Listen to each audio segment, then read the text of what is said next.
Assalamualaikum warahmatullahi wabarakatuh.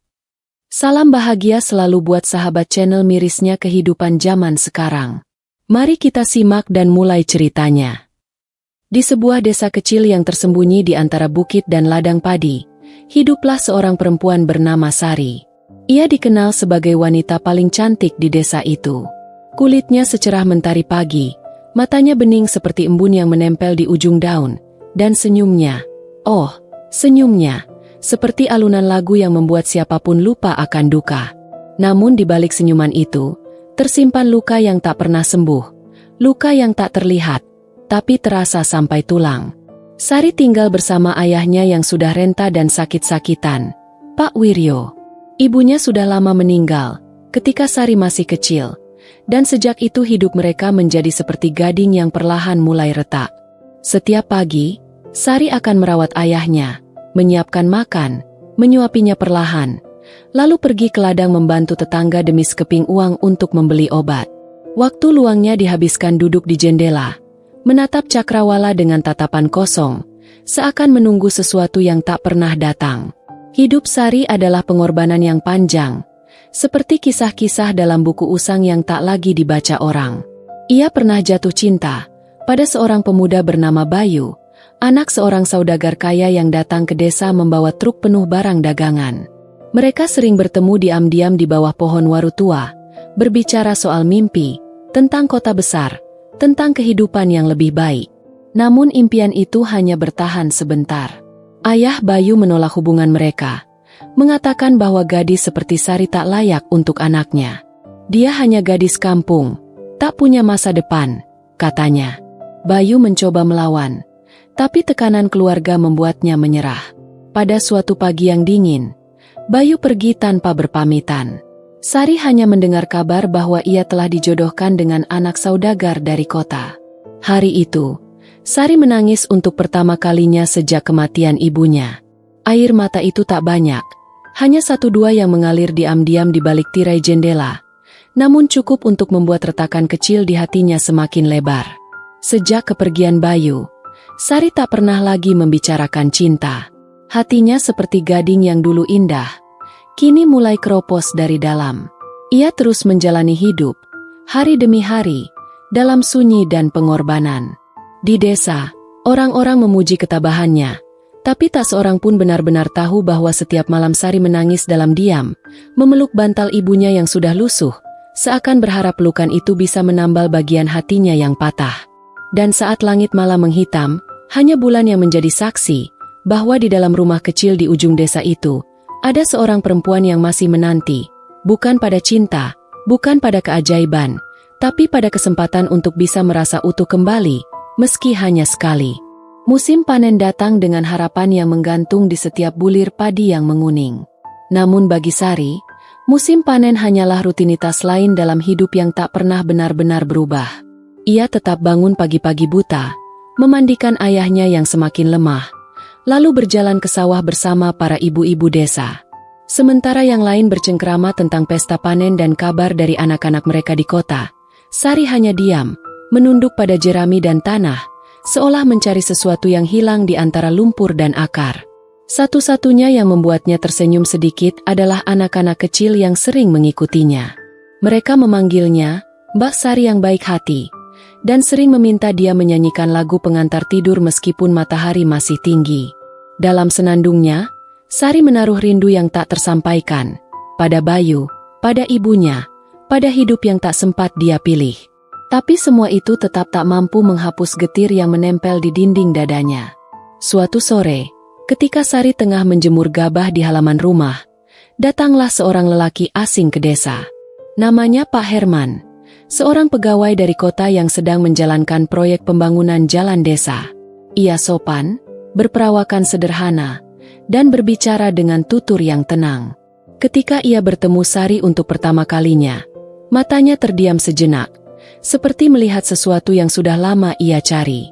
Tapi Sari hanya menunduk, tak berani menatap balik terlalu lama.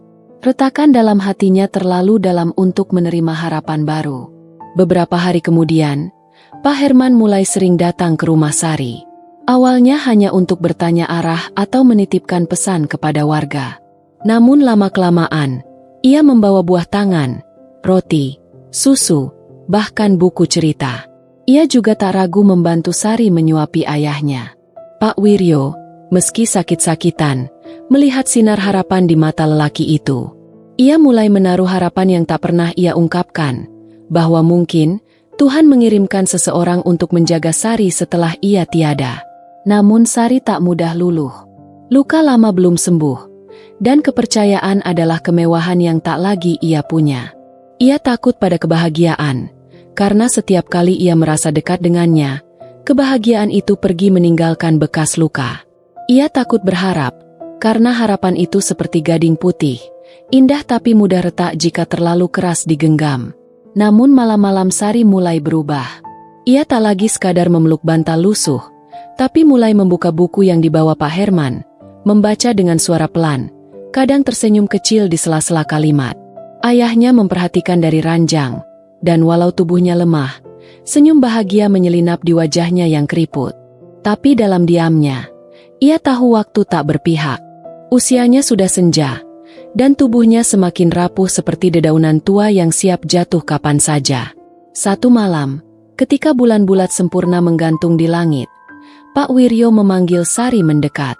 Dengan suara parau, ia berkata, "Nak, hidup itu seperti gading, cantik dan kuat, tapi bisa retak kalau terlalu lama menahan beban. Jangan biarkan hatimu pecah sepenuhnya hanya karena kau takut menjahitnya kembali."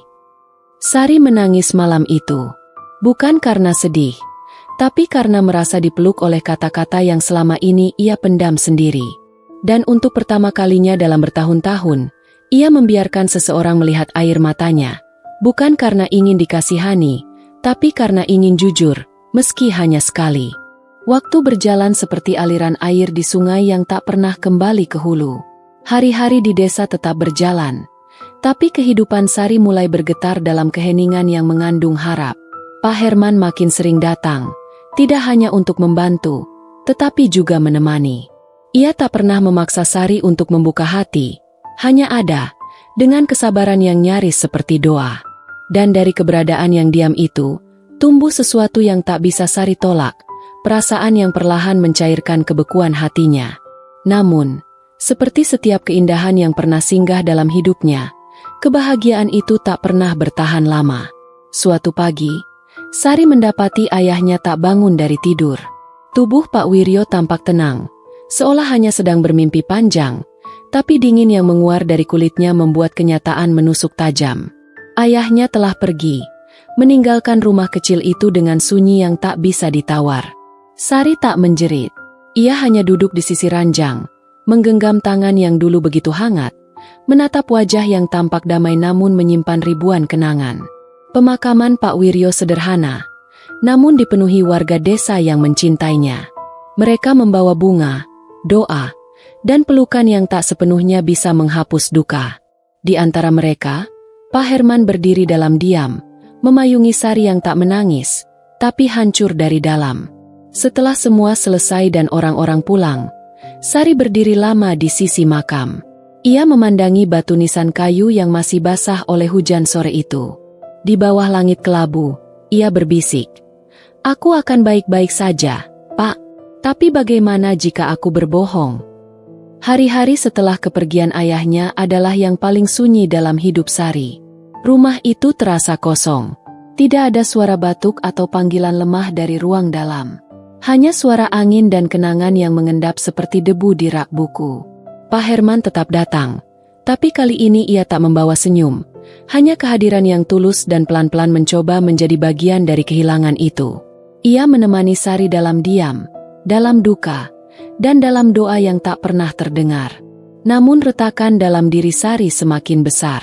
Kehilangan itu membuka luka-luka lama yang belum sembuh. Ia mulai mempertanyakan segalanya. Hidup, cinta, bahkan kehadiran Pak Herman. "Apa semua ini hanya kebetulan?" tanya Sari suatu malam, menatap lelaki itu dengan mata yang sayu. "Setiap orang yang kusayangi pergi. Apa kau pun akan seperti itu?" Pak Herman tidak menjawab cepat. Ia hanya memandang mata Sari, dalam dan lama, lalu berkata, "Aku tidak datang untuk menggantikan siapapun, Sari. Aku hanya ingin menjadi seseorang yang tidak pergi saat kau paling membutuhkan. Namun kata-kata itu seperti angin yang melintasi hutan terbakar.